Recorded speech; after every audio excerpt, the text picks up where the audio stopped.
Mapagpalang araw po, ano? Nandito na naman tayo sa tahanan ni Kuya Ronnie at Ate Dorcas. Yan. Tayo po ay mag-aaral ng salita ng Diyos. Meron tayong hawak na Biblia. Ito po yung Poimen Bible, ng Biblia ng mga pastor.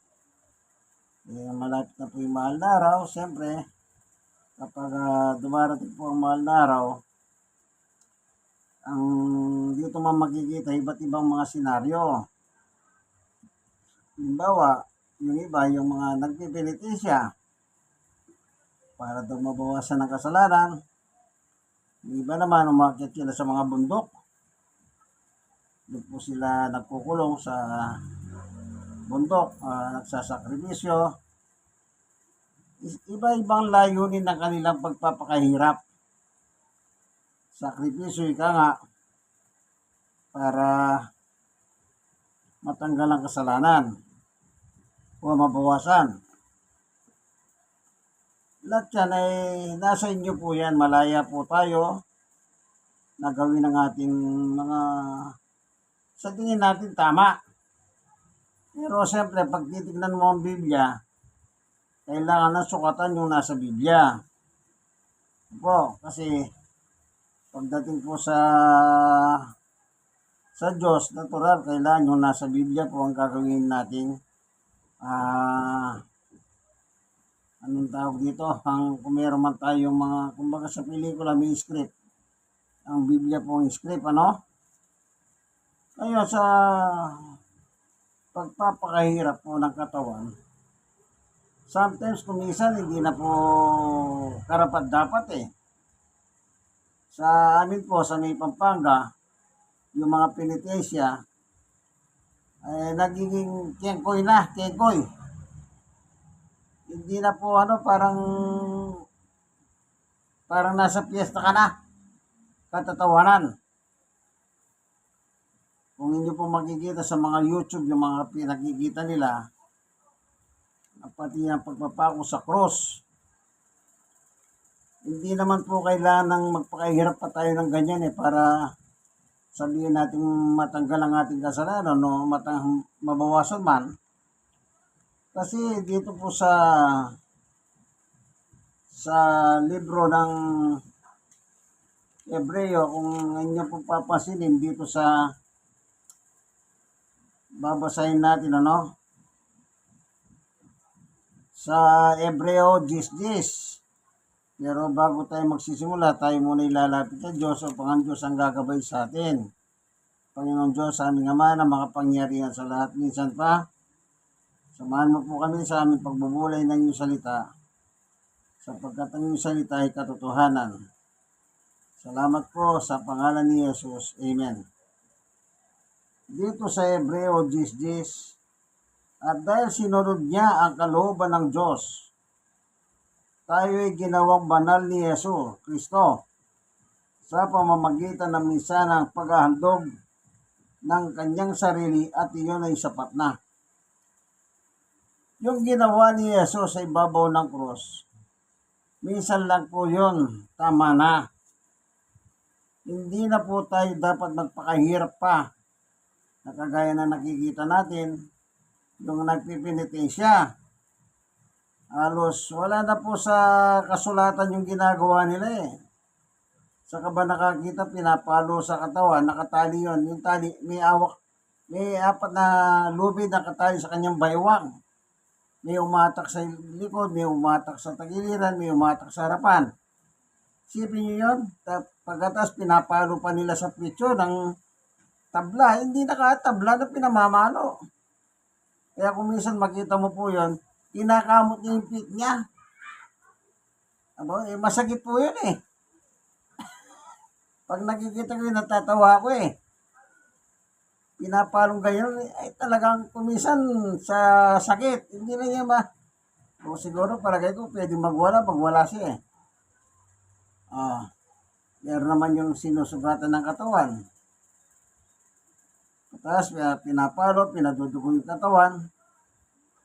Hindi na po acceptable yung ganon. Alam nyo, hindi naman natin yan, ano man tawag dito, kinutiligsa ang ganyang parahan ng mga tao. Pero hindi na po angkop yan eh. Ano po, yung ginawa ni Jesus, tama na po yun. That's enough. Kaya nga po sabi nga nung, alam niyo po ng People's Power, si Andrelli, sabi niya kay Marcos, Mr. President, enough is enough. Yun, naging ano po yung gano'n na dahil ni Andrelli no, nung mag-People's Power na kay Marcos. Enough is enough. Ibig sabihin, tama na. Step down. Okay? Kaya yung pagpapakahirap ni Jesus, pasinin niyo po dito At dahil sinunod niya ang kalooban ng Diyos. Ayan. Si Jesus ang tinutukoy dito.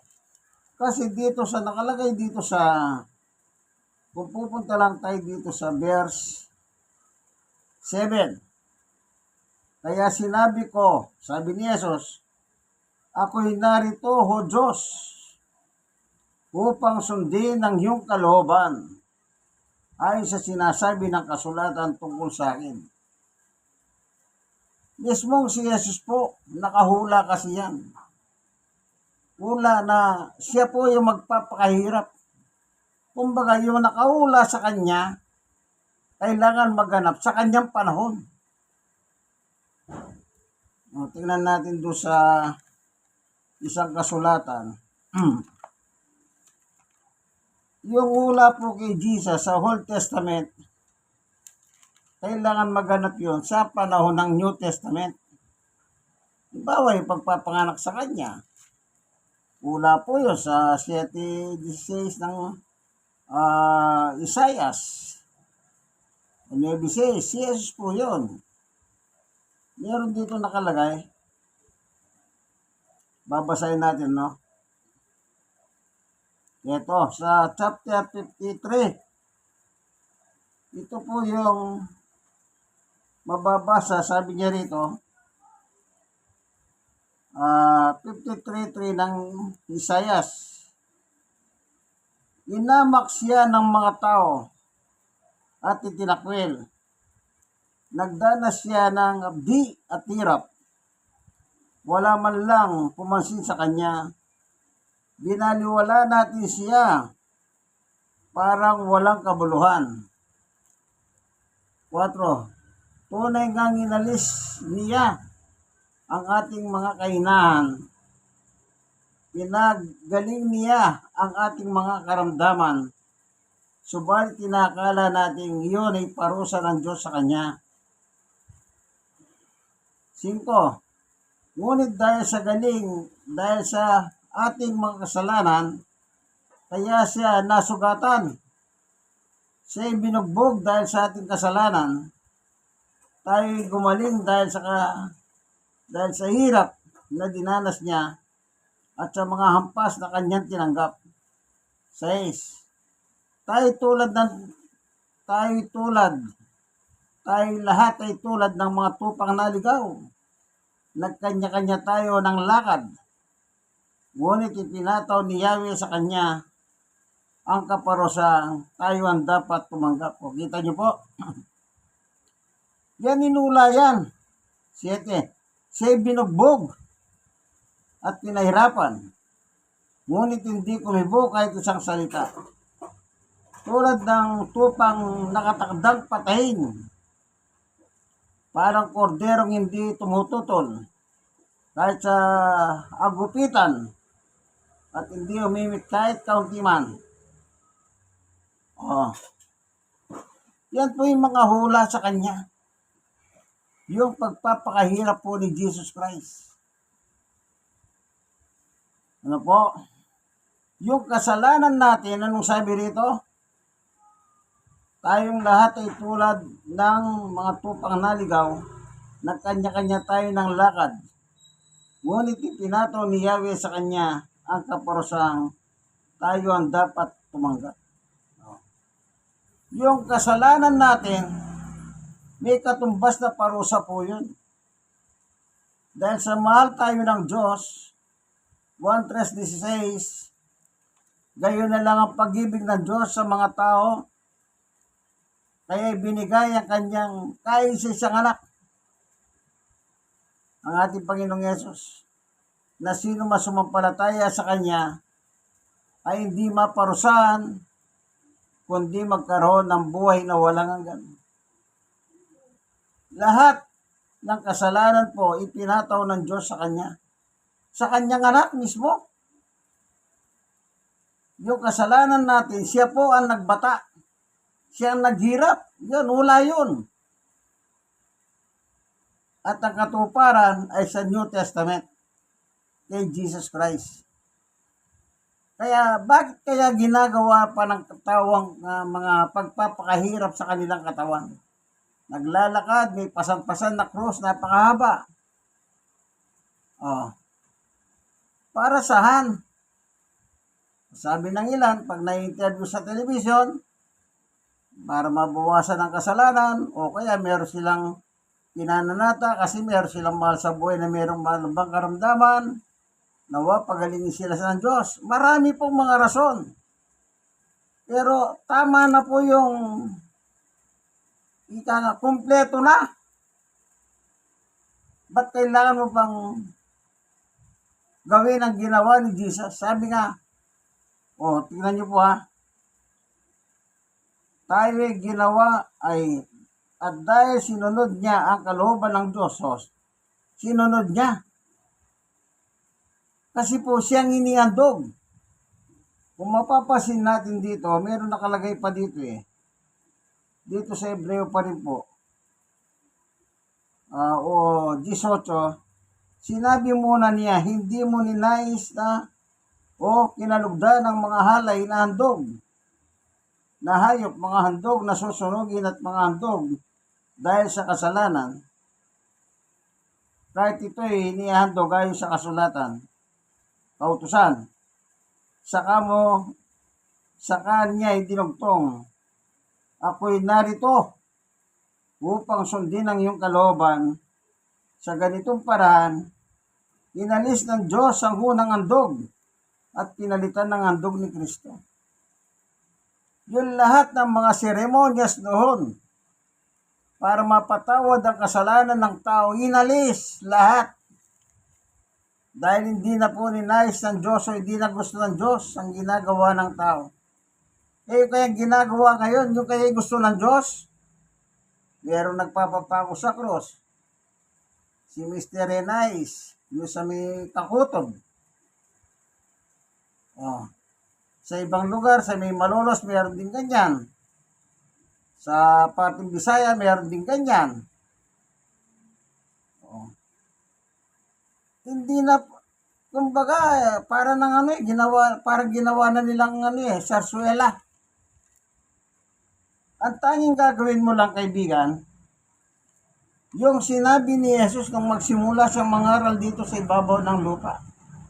Ano po nakalagay dito?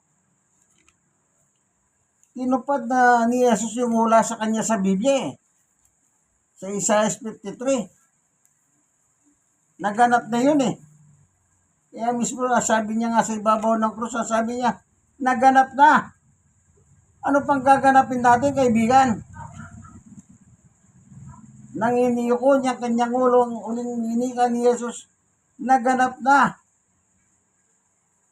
At siya'y lalagutan ng hininga. Kaya nung nangangaral siya, ito na lang dapat ang gawin natin. Sa 4:17 ng Mateo, magmula noon ay nangaral si Jesus. Itinuro niyang magsisi kayo at talikuran ng inyong mga kasalanan sapagkat malapit nang dumating ang kaharian ng langit. Magsisi. Hindi na kailangan magpasang ka pa ng krus, maglakad ka pa sa kalsadang napakainit, saktan mong katawan mo, akyat ka sa bundok, doon ka sa kuweba.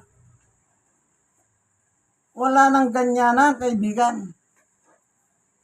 Total nagawa na ni Jesus ang paghako sa ating kasalanan. Ang tanging kailangan na lang natin gawin ay ang magsisi. Yung ginawa ni Jesus sa ibabaw ng krus, yung pagpapakahirap niya sa kanyang panahon, minsan lang po nangyari yun at sapat na ang sabi ng Biblia. Anong sabi? At iyon ay sapat na. Kulang pa ba ang ginawa ni Jesus? Kulang pa para sa inyo kaya dinadagdagan nyo pang pagpapakahirap ng inyong katawan? Sabi nila noon na ano lang yan, replika lang ng ginawa ni Jesus. Kahit ano pang itawag ninyo dyan, kaibigan. Kasi nang ginagawa ninyo yung tulad niyan, meron kayong pinatutungkulan. Hindi bali sana, pag hindi mahal na araw, sige nga, subukin nyo magpapako sa krus pag hindi mahal na araw, at least. Hindi mahal na araw. O, di ba? Hindi eh. Ginawa ng lahat ni Jesus. Alang-alang sa pagmamahal ng Diyos sa atin. Ano pa sinabi rito sa 1:3-17? Napakaganda po. Kung ano ang sinasabi dito, basahin po natin ito. Isinugo ng Diyos ang kanyang anak si Jesus, hindi upang atulan ng parusa ang tao sa sanlibutan, kundi upang iligtas ito sa pamamagitan niya. Ang gagawin na lang pala natin, sasampalataya tayo. Sasampalataya kay Jesus. Hindi siya naparito para husgahan tayo, kaibigan. Para parusahan tayo. Naalala niyo pa sinabi niya sa ibabaw ng krus bago siya mamatay? Ama, patawarin mo sila sapagkat hindi nila alam ang mga ginagawa nila. Mamamatay na lang siya. Ang isinisigaw pa rin niya sa Diyos, patawarin tayong mga tao. Tayo pa rin po yung pinamamagitan niya sa Diyos. Mamamatay na lang siya. Parang si San Esteban naman, nung panahon ni San Esteban, ang sabi niya, Jesus! O basahin nga natin kung paano yung pagsigaw naman ni San Esteban. Ito sa Gawa 17, meron binanggit dito eh. Nung papatay na lang si Esteban. O pasinin natin dito ha. Basahin natin para mula dito sa chapter 7 ng Gawa 54. Ito. Naggitni sa matinding galit kay Esteban ang buong kataas-taasang kapulungan ng mga Hudyo na marinig ang tito. 55. Ngunit si Esteban na puspos ng Espiritu Santo ay tumingala sa langit at nakita niya ang kalwalatian ng Diyos at si Jesus na nakatayo sa kanan ng Diyos. 56. Kaya sinabi niya, tignan ninyo, nakikita kong bukas ang kalangitan at ang anak ng tao na nakatayo sa kanan ng Diyos. Kaya 57. Tinakpan nila kanilang mga tainga at nagsigawan. Pagkatapos sabay-sabay nilang sinugod si Esteban, 58, at kinaladkad siya palabas ng lungsod upang batuhin. Inilagay ng mga saksi ang kanilang mga balabal sa pahanan ng isang binatang nangangalang Saulo, 59. At habang binabato nila si Esteban, nanalangin siya ng ganito, Panginoong Yesus, tanggapin mo po ang aking espiritu. 60. Lumuhod si Esteban at sumigaw ng malakas, Panginoon, huwag mo po silang papanagutin sa kasalanan ito. At pagkasabi nito, siya namatay. Mamamatay na lang si Esteban, isinasabi niya, huwag mo na lang papanagutin sa ginawa nilang ito sa akin. Kasi bawal ang pumatay ng tao. Ang sabi ng Diyos, huwag kayong papatay. Kaya yung mga nambabato sa kanya para patay si Esteban, anong sabi ni Esteban? Panginoon, huwag mo po silang papanagutin sa kasalanan ito. Kasi kasalanan pumatay ng tao. Sa 10 utos ang sabi ng Diyos, huwag kang papatay. Exodus chapter 20 verse 13. At pagkasabi nito, siya'y namatay. Kita nyo po,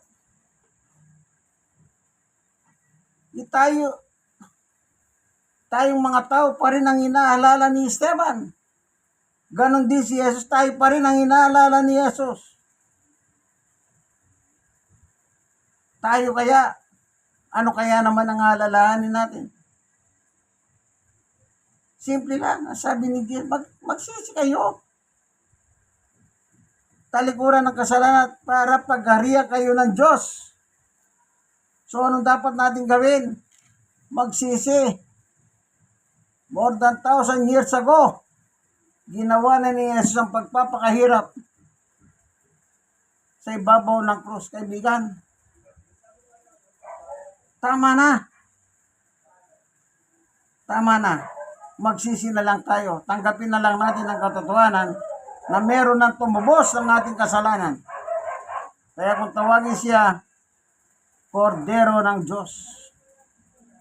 Ang sabi ni Juan, nang makita si Jesus, narito ang Kordero ng Diyos na nag-aalis ng kasalanan. Salamat, Panginoon Diyos. Hindi namin kayang bayaran ang aming sala. Subalit dahil sa iyong pagmamahal sa amin, pinadala mo ang iyong bugtong na anak upang siya magsakripisyo, maghirap, magdusa hanggang sa mamatay sa ibabaw ng krus. Salamat po. Yan ay sapat na para kami po ay makapagsisi ng aming mga sala. Salamat sa pangalan ni Jesus. Amen. Tayong mga tao po ngayon, ano po ang gagawin natin? Manood na lang tayo ng mga Passion of Christ. Ang dami po ngayon ipapalabas sa YouTube yan. Iba-iba. Sana wag lang natin silang panuorin, kundi tignan natin ang mensahe ng mga palabas. Anong gusto niyang mangyari? Talikuran po natin ang kasalanan natin. Total ginawa na ni Jesus. Sapat na ang sabi po ng Biblia yung ginawa ni Jesus. Sana magdalang aral ito sa inyo. Hindi po natin yan kinuha ko saan, gumamit tayo ng Biblia upang doon natin makita yung buong katotohanan. Ito po ang inyong kaibigan kay Jesus, Brother Manny Bautista. Siya naman po si Kuya Romy, ang hari ng tahanan at ang reyna ng tahanan, si Ate Dorcas. Salamat sa Diyos sapagkat pumupunta po tayo dito, meron po home Bible study sa Barangay 103. Sonny Discipulan, Tondo, Manila. God bless us all po sa inyo. Bye-bye.